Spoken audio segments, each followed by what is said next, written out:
20 minutos de storytimes. De terror, así que trae tu virgencita. Contando historias de terror. Bueno, esto me pasó cuando tenía 9 años. Yo vivía en un pueblo muy pequeño y todos nos conocíamos y casi nunca habían rateros o algo así. Pero sí había una leyenda muy conocida y era que no se podía salir para nada de la casa después de las 12. Yo nunca entendí por qué y mis padres seguían las reglas estrictamente, a lo cual yo pensaba que era una simple leyenda que se inventaron. Un día mis papás me dijeron que iban a ir a la casa de mi abuelita y que si quería ir con ellos.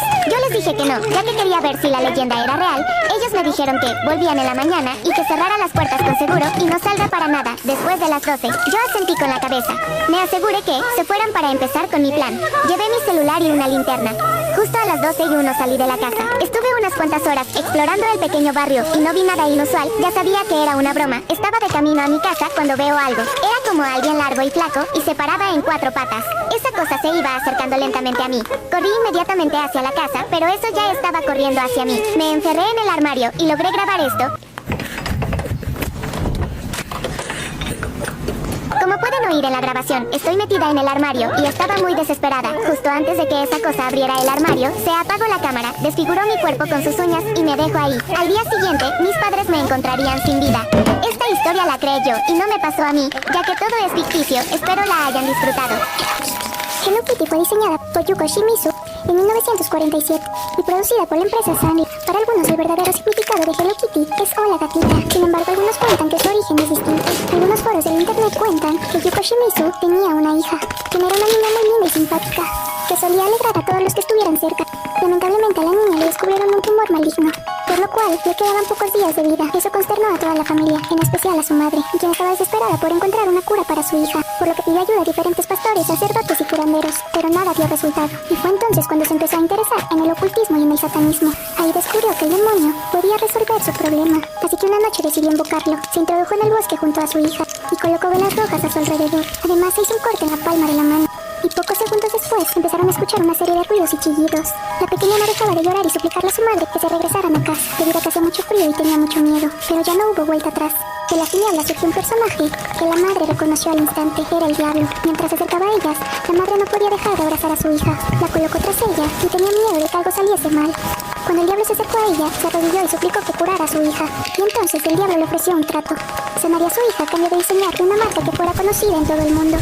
Debía ser una muñeca que tuviera una apariencia inofensiva, un regalo que todos los niños quisieran tener, pero en realidad esta muñeca sería portadora del mal. Y ahí estaría el truco. Yuko aceptó el trato y se fue a casa con su pequeña. Y trabajó sin descanso hasta que creó a Hello Kitty. Para ello se inspiró en su hija, por eso la conocida muñeca no tiene boca. Se dice que Kitty en un dialecto chino significa demonio, por lo que en realidad hace es saludar al mismísimo diablo. Después de terminar su creación se dirigió al bosque. Le enseñó al diablo a la muñeca. Este aceptó su diseño y se acercó a la pequeña y le curó su mal. Al poco tiempo Hello Kitty era la muñeca más vendida por todo el mundo. Y la niña se había recuperado del cáncer. Los médicos no se encontraban ninguna explicación. El tumor había desaparecido, sin embargo el carácter de la niña había cambiado. Su hija había perdido toda la alegría que la caracterizaba. Estaba siempre seria y no se divertía en ningún momento. Una sombra negra se había colocado en su alma. Su madre pensó que a lo mejor tenían culpa las muñecas Hello Kitty que se encontraban en la casa, por lo que las tiró todas. Pero fue mucho peor. Al volver notó que su hija estaba helada. Había fallecido. Desde ese entonces se cree que cada vez que una persona compra una muñeca de esa marca, le está rindiendo culto al demonio. ¿Y a ti, te gusta Hello Kitty? En medio de la noche empezó a sonar mi teléfono. Me desperté y dudé si contestar la llamada, ya que era un número que no tenía registrado. Decidí coger la llamada. Era una voz femenina un tanto extraña. Me dijo que era del Hospital Psiquiátrico Romero Santos y que tenía que ir cuanto antes. Me dio una dirección y colgó el teléfono. No entendía nada. Entonces recordé que tenía un primo que estaba hospitalizado en uno de esos hospitales psiquiátricos. Fui al salón y desperté a mi hermano. Le dije lo sucedido y estuvimos hablando sobre si ir o no. Al final decidimos coger el coche e ir a la dirección que nos había dado aquella mujer. De camino al hospital mi hermano y yo estábamos en silencio. Yo estaba muy nerviosa y mi hermano iba muy serio, concentrado en la carretera. No había casi coches, en la carretera girabas a la derecha y daba un camino con un bosque. Miré a mi hermano y él me miró a mí, entonces me dijo, ¿estás segura de que quieres que vayamos ahí? Asentí con la cabeza, aunque no estaba muy segura de querer adentrarme en ese camino tan oscuro y terrorífico. A lo lejos del camino pudimos ver el hospital, tragué saliva e intenté tranquilizarme. Al bajar del coche, notamos que el hospital era muy viejo y estaba en malas condiciones. Había humo por algunas esquinas, algunas ventanas estaban rotas, etc. Parecía que el lugar estaba abandonado desde hacía bastante tiempo. Vimos una luz encendida en una de las ventanas. Pensamos que sería la mujer que me había llamado. Cuando estábamos subiendo las escaleras, nos percatamos de que estaban llenas de polvo y hojas. Mi hermano y yo nos miramos y nos dirigimos a abrir la puerta, cuando vimos que en el cristal de la puerta habían arañazos que no parecían humanos pero tampoco de un animal. Mi hermano abrió la puerta, todo estaba bastante oscuro, así que sacamos nuestros teléfonos y encendimos las linternas. Subimos las escaleras que daban al piso de arriba. Al fondo del pasillo vimos el cuarto con luz. Caminamos hacia hacia él y cuando nos asomamos a la puerta, en un rincón de la habitación, vimos una criatura alta, carnosa, no tenía pelo y se le notaban los huesos, llevaba una bata de hospital y una venda alrededor de la cabeza. Tenía ojos negros como carbón y sin párpados. Pude notar que tampoco tenía labios, era terrorífico. Presa del pánico agarré a mi hermano, que estaba parado, mirando a esa cosa asustado, y corrimos hacia otro pasillo, para bajar y irnos de ahí cuanto antes. Esa cosa se había dado cuenta de nuestra presencia, entonces oímos como esa cosa bajaba. Cuando vimos que todo estaba calmado, nos asomamos a las escaleras. Al asomarnos vimos a esa cosa parada frente a la puerta. Miré a mi hermano, sin saber qué iba a hacer, decidimos subir y enterrarnos en una habitación. Al entrar vimos papeles periódicos y más cosas tiradas por el suelo. Me fijé en un periódico encima de la mesa. Empecé a leer lo que ponía en él. El hospital había sido cerrado en 1996 porque una paciente con la cual habían experimentado empezó a mutar de forma extraña y las cosas se salieron de control. Al lado vi otro periódico, era un aviso, decían que se había visto a una criatura por la zona del Hospital Psiquiátrico Romero Santos, que nadie fuera a ese sitio, ya que mucha gente desapareció por esa zona. En el aviso abajo en grande pusieron una foto de la criatura. Era justo lo que nosotros habíamos visto y ahora estábamos atrapados aquí con esa cosa. Le enseño los periódicos a mi hermano, él me enseña un papel que llevaba en la mano. Era un informe de una chica llamada Abby, tenía 20 años. Aprovecharon que la chica estaba mal de la cabeza y que su familia no la quisiera por sus problemas mentales para experimentar con ella de una forma terrible. Intentaron recrear el proyecto Abigail. Era espantoso lo que le hicieron a esa joven. De repente escuchamos ruidos que provenían del pasillo. Era esa cosa caminando como podía por el pasillo. Yo estaba muy nerviosa y tenía mucho miedo. Mi hermano me intentó tranquilizar diciéndome que todo saldría bien. Teníamos que pensar un plan para salir de ahí. Estuvimos hablando sobre cómo saldríamos de ahí sin que esa cosa nos viera. Recordamos que llevábamos los teléfonos encima, solo quedaba el mío, ya que el de mi hermano se le había caído por algún pasillo. Intenté llamar a la policía, pero no había cobertura. Lo intenté muchas veces, pero no servía de nada. Dejamos de escuchar ruidos, así que nos dispusimos a salir al pasillo. La cosa estaba en una habitación de espaldas a nosotros, así que era ahora o nunca. Salimos corriendo y bajamos, abrimos la puerta y fuimos directos al coche. Logramos entrar mientras mi hermano intentaba arrancar el coche. La criatura salió y empezó a arañar el coche e intentar romper los cristales. Mi hermano pudo arrancar el coche. Salimos lo más rápido que pudimos. Después de eso nos mudamos de ese pueblo y nunca más volvimos ahí por nada. Nunca hablamos de lo que sucedió esa noche. Siempre que pensaba en eso, me daban escalofríos. Habían cosas que nunca llegué a comprender, como por ejemplo quién me llamó aquella noche. Aún me da pena pensar en esa cosa.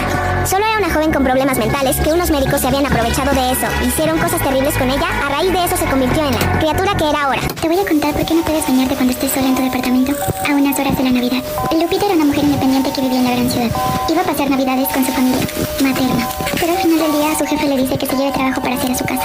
Ella acepta para quedar bien y subir de puesto, y no le da tiempo de irse. Así que el 23 de diciembre decide pasarlo sola en casa, mientras todas las familias del vecindario se van y sus compañeros, o más conocidos como roomies, la dejan sola. Así que mientras ella estaba en la computadora en la sala, empieza a escuchar que alguien le toca la puerta. Ella se acerca a abrir y dice: ¿quién es? Pasa unos minutos y nadie responde. Ella vuelve a sentarse y vuelve a escuchar. Ella piensa que es una broma de uno de sus roomies, así que le dice: Alex, por favor, ya no es gracioso. Y cuando ella estaba a punto de abrir la puerta, suena su celular. Contesta, pero solo escucha que alguien respira agitadamente desde la otra línea. Pasa un momento y las luces se van por completo, pero vuelven enseguida. Así que decide llamar a sus padres para decirles que están pasando cosas extrañas, pero ninguno de ellos le coge el teléfono. Minutos después se da cuenta que en la laptop habían abierto el programa de Word y habían escrito: no es muy pronto para hablarles a tus papás sobre mí. Y en ese momento se da cuenta que la puerta del departamento está abierta, así que ella revisa si alguien está afuera, pero empiezan a sonar como por las escaleras y subir a alguien. Así que vuelve a entrar al departamento y se tranca la puerta desde adentro. Vuelve a llamar a uno de sus roomies y le dice que tal vez es el hecho de que esté sola, así que ella se tranquiliza y se mete a bañar con su celular. Se da cuenta que su celular está perdiendo la pila y está a punto de apagarse porque tiene el 2% de batería. Ella cierra sus ojos para empezar a quitar el shampoo de su cabello y empieza a escuchar que detrás de la puerta alguien empieza a olfatearla, como si fuera un animal. Y agarra su teléfono y se descarga por completo. Y estaba ahí sola. Y empieza a escuchar que alguien canta una canción. Y escucha: Guadalupe, Guadalupe, 1, 2, 3, voy por ti. Era la voz de un hombre que jamás ella había escuchado. Y empieza a golpear la puerta. Guadalupe, 1, 2, 3, entro por ti. Ella del miedo se paraliza por completo y no le responde hasta que escucha que alguien entra por la puerta. Y era uno de sus roomies que no había alcanzado a salir de la ciudad porque a la hora de pico el tren no le había dejado avanzar. Y le empieza a gritar: Lupita, ¿dónde estás? Lupita. Ella en ese momento abre la puerta y le dice: no estamos solos, hay alguien más aquí. Y cuando prende la luz se da cuenta que uno de sus roomies había sido asesinado. Horas después le dicen que a él lo habían matado en la tarde, pero ella lo escucha mientras estaba bañando.